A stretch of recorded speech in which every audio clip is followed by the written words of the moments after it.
Now, in the past, I've talked about cryptocurrency. I made a parody video called The Claim System, which I will link in the description.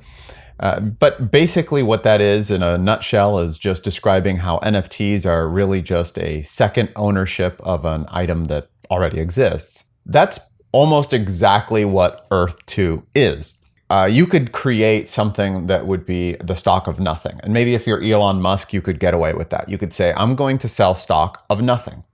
It's really, I swear it's not that hard. There's nothing here.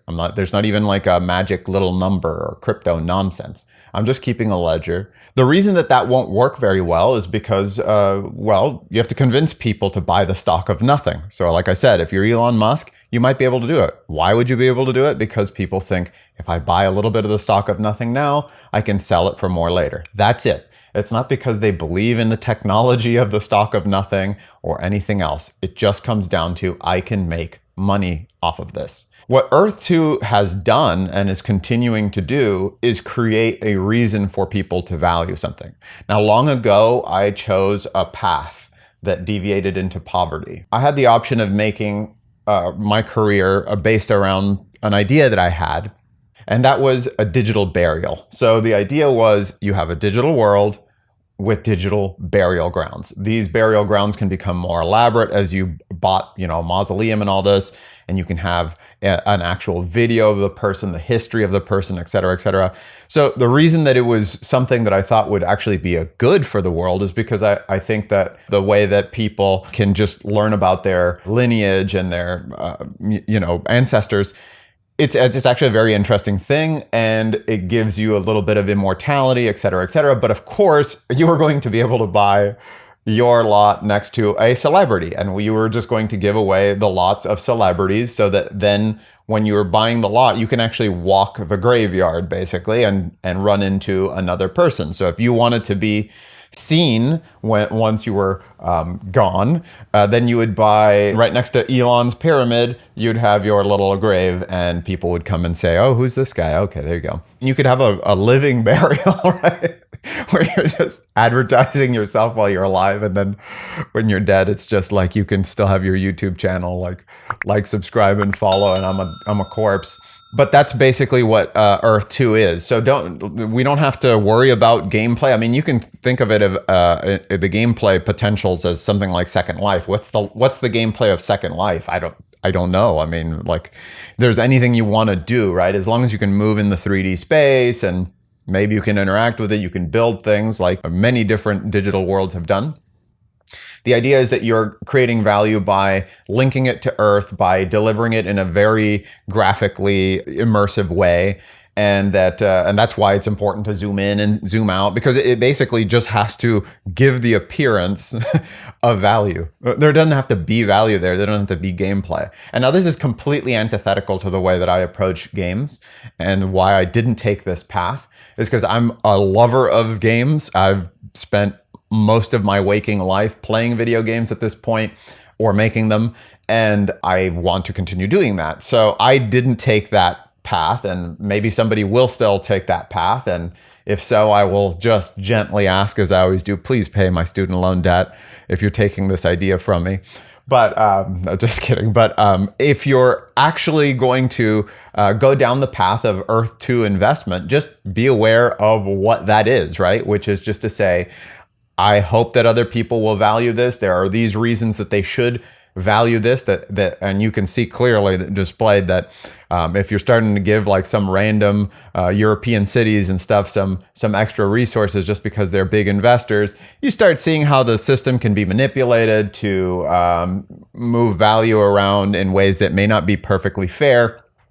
But that's all that it's about. It's just about making sure that the person who invested $1,000 can already see that maybe now it's worth $1,200. They get hyped, they get stoked, they get to tell their friends and their other boomer investors, come in and start buying other plots because they think that they're going to make money too.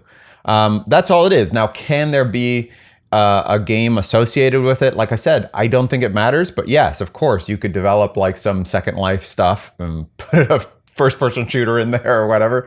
The last thing I want to talk about is the tech. We've already started to see some of the tech happen. I think that there was a lot of skepticism that it would happen at all at the beginning, and rightly so. I think people should be skeptical about these things. But it's actually not that complicated. You're just taking data from one source, which could be Google Maps or whatever map data that you have, and then plugging it into a procedural generator. You can provide it a bitmap image, a set of pixels that have different color information, for instance, that will carry different information for how you can populate a world. That's one possibility on how you can create an interpreter in a procedural generator. So we've created a procedural generator before for a pop-up dungeon. We created one for a ring runner. We're not doing one for Aces and Adventures. Well, actually, we might if we do the procedural deck generator, but that's a very different type of procedural system. The way you do procedural worlds is just basically going to be that, is a seed that generates some kind of noise, some kind of image that is then fed into the system. So why not use Earth as that image? All you have to be able to do is take the data to be able to interpret, like, this is an ocean tile, all this sort of stuff. It's not a gimme, but it isn't impossible. And it's certainly something that with millions of dollars, you could hire developers to do. So it's quite realistically possible that you could have a full-on walk around Earth 2 world. But again, the value is only what we give it. So that's basically it. That's all I wanted to say. It was a very simple video because I think it's a very simple concept. I'm not saying the tech is simple. The tech is actually pretty sophisticated if you want to make it all work, especially if you want to be able to update these tiles. I mean, let's be honest, like Star Wars Galaxies back in the day in JavaScript was already doing this. So it's not like it's impossible to do. It's just, it is a technical achievement to do it. It's a good bit of work. I wouldn't go after their throats for saying you don't have any 3D gameplay yet. Obviously, the entire point of the game is not 3D gameplay. If you've never developed a game before, I think they're using Unity for some reason. I don't know why. Maybe because they had access to these assets already. You could have used Unreal here for, I think, a superior rendering look. You know, if you had the Unreal Engine, you immediately have gameplay, like the little car moving around or a guy running around and shooting things. That's just like go. It's the default of the engine. So you just have to add onto that the thing that they're actually working on, which would take a long period of time to develop, which is the representation of the Earth drawn from map data, fed to basically what it amounts to a procedural generator, an interpreter to generate the world. But just so that you are aware of what Earth 2 is, to the best of my knowledge, that's what it is. It is a good scheme for generating perceived value for an investment platform. Could also have a game attached to it. That's kind of going to add more value, so there's an incentive to do that. But and then you can start selling NFTs and whatnot of actual items in that world. So there's a huge incentive to do that. And I don't see why they wouldn't do that if they could do that.